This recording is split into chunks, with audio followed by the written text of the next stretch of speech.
ചേച്ചി നമുക്കിത് പൊരിച്ചാലോ? കൊറേ ദിവസമായില്ലേ?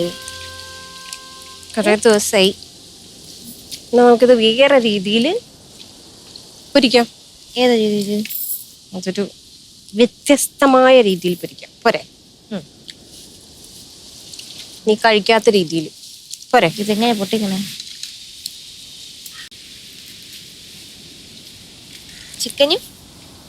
ചിക്കനും ചപ്പാത്തിയും.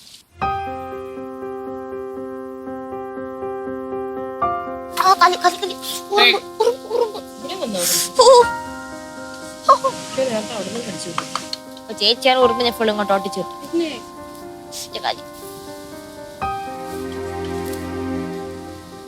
ഇതെപ്പിടി നോക്ക് നോക്ക്. പാറക്ക പാറ. നിനക്ക് ഇതിന്റെ കുറവുണ്ടായിരുന്നു. കൊള്ളാല്ലേ? നന്നായിട്ട്. എവിടെ